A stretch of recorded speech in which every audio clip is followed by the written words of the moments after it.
A CPMI dos atos antidemocráticos iniciou hoje efetivamente as suas atividades. Até então, tinha sido mais um cozimento em banho-maria, algo morno, parado. Hoje não. Hoje a coisa começou efetivamente, mas começou mal. Começou muito mal para a oposição. Hoje, a base de oposição viu que está fraca e não está conseguindo articular como imaginava. Mas nem tudo está perdido, ainda tem muita coisa para acontecer, só hoje que a coisa não começou tão boa assim. E para mostrar isso para vocês, a gente começa com esse editorial da Jovem Pan. CPMI de 8 de janeiro aprova convocações de Braga Neto, Augusto Heleno, Mauro Cid e Anderson Torres.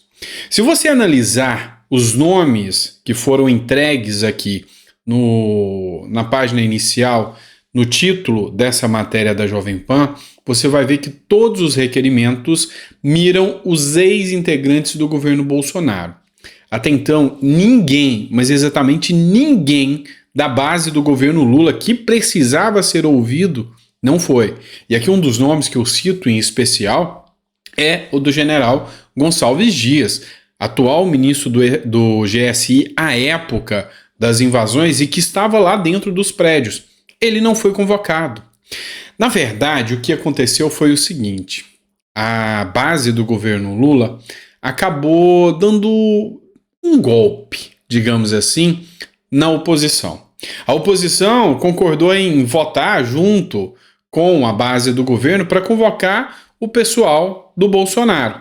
Na hora de votar contrário, ou seja, para chamar o pessoal da base do governo, eles resolveram votar tudo em bloco e querem cancelar tudo de uma vez, ou seja, não vão ouvir ninguém da base, da oposição, ninguém da base de Bolsonaro, só o pessoal do Lula que vai se esquivar dessa situação. Se você analisar a matéria aqui da Jovem Pan, nomes importantes não foram chamados. Entre os nomes que já foram aprovados, Anderson Torres, que é ex-ministro da Justiça e ex-secretário de Segurança do Distrito Federal, o Walter Braga Neto, general, ex-ministro da Casa Civil e foi candidato a vice-presidente juntamente com Bolsonaro nas eleições de 2022, o general Augusto Heleno, que era ex-chefe do Gabinete de Segurança, o GSI, o Mauro Cid, ex-ajudante de ordem, e Elcio Franco, ex-secretário executivo do Ministério da Saúde.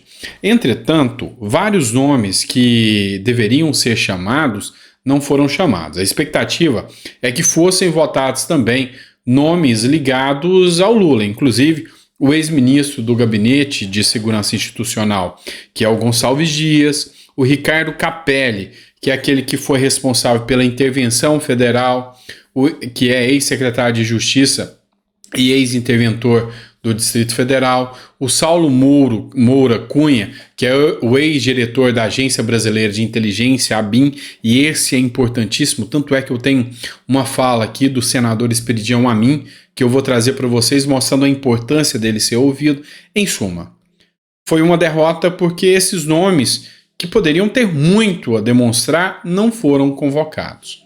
E como eu disse, a base aliada de Bolsonaro vê uma falha gigantesca por parte da oposição após as convocações que aconteceram hoje, na terça-feira, e entendeu que a oposição está fraca e desarticulada. E isso aqui é ruim, porque o povo brasileiro quer saber efetivamente o que aconteceu. Infelizmente, vou trazer uma fala aqui para vocês do Esperidião Amin, mas infelizmente muitas pessoas que precisavam ser ouvidas simplesmente não foram ouvidas. E o Gonçalves Dias, ele está se esquivando de tal maneira que agora, acabou de sair há 17 minutos atrás, ele iria ser ouvido também na CPI lá de Brasília, ou seja, da Câmara Legislativa do Distrito Federal. Ele conseguiu o adiamento também nessa oitiva e não vai ser interrogado também agora dia 22 de junho, vai conseguir mandar para mais tempo ainda, ou seja, o que eles têm tanto medo de esconder? Eu vou trazer para vocês aqui agora a fala do senador Esperidião Amin, é uma fala que com toda certeza merece você ouvir, tá? O senador Esperidião Amin ele ficou muito revoltado depois do G. Dias não ter sido convocado pela CPMI. E segundo ele, a ação do governo para esconder a fraude, e ele citou como fraude no GSI, é escancarada. Ouça só a fala do senador Esperidião Amin, que vale a pena a oitiva. Escuta comigo. Vamos aprovar os dois, presidente. Gente, a mesa voltará atrás para indeferir, deputado. Eu penso que seria mais salutar que nós avançássemos e votássemos os dois requerimentos. Mas, presidente, o plenário decide. Presidente, nós Deputado Esperidião, senador Esperidião Amin. O que está acontecendo é uma orientação e mais do que isso. Uma ação deliberada do governo para esconder a fraude. Hoje eu digo, é fraude. Nos relatórios que a ABIN enviou para o Congresso Nacional. Presidente, a linha do tempo é fatal. Eu não preciso retificar nada. Os primeiros requerimentos que eu apresentei, todos dizem respeito a relatórios que estão no Congresso. Eu quero só o compartilhamento do que está ali embaixo, no subsolo, sede da Comissão Mista de Controle de Atividades de Inteligência, com esta comissão. São 3 relatórios, um mudando o outro. E, enquanto isso, o diretor-geral adjunto, nomeado pelo atual governo, dia 1º de janeiro, para não ter que ser sabatinado pelo Senado, presidente, para não ser sabatinado, o governo nomeou o diretor adjunto. Porque o diretor-geral tem que passar pelo Senado. Enquanto ele ficou, foi produzido o relatório do dia 20 de janeiro. Foi exonerado no dia 2 de março. Passando para a chefia do planejamento da ABIN. E foi demitido da ABIN neste mês de junho. Neste mês de junho. Não consta da convocação, o senhor Saulo Cunha.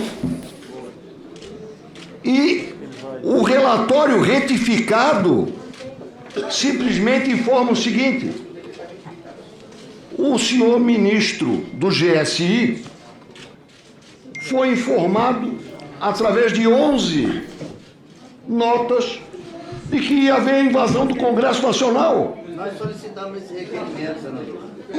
Mas este requerimento foi... Não está na pauta. Presidente. Não está, nem virá para a pauta. Há um bloqueio para que se conheça isso. Na CCI nós pedimos isto, presidente, ao ministro da Casa Civil, porque ainda era vinculada. Veja bem, o GSI era ele subordinado à ABIN. Senador, nós fizemos o pedido. O GSI... Vamos lá, pessoal. Para colocar em línguas gerais aqui para que todos entendam, a grande reclamação é o motivo pelo qual o general Gonçalves Dias, que era ministro do GSI ao tempo, não foi convocado. Porque ele estava dentro do Palácio do Planalto. As informações e requerimentos sobre as filmagens não foi votada. Ou seja, tentaram esconder. E aí tem um relatório da ABIN que demonstra que o próprio general do GSI, esse Gonçalves Dias, ele recebeu 11, não uma, 11 notificações de que poderiam haver os ataques do dia 8 de janeiro e o mesmo não foi convocado. E eles fizeram essa solicitação e não estava nem na pauta a votação desse requerimento. Muita gente ficou chateada, inclusive, com o deputado Arthur Maia, que imaginou que estaria ali dentro esse requerimento, essa votação. Então, assim, ficou muito chateado e acabou que ficou do jeito do governo. Então, já começou com mau presságio? Sim. Quer dizer que esse é o resultado final? Não. Exige aqui, e há de ser feito, um trabalho mais minucioso e uma cobrança maior para que os deputados da oposição, os senadores da oposição, possam conseguir aprovar mais requerimentos, dialogando, conversando e trazendo o presidente para o seu lado, porque a relatora bem se sabe, tá do lado de Dino, tá do lado do Lula, tá certo? Por hoje é isso, eu volto às 9 horas trazendo mais informações, tem mais conteúdo sobre a CPMI, eu vou trazer todo o resumo geral para vocês. Mas esse primeiro vídeo é isso, não são notícias animadoras, não é o que eu queria trazer.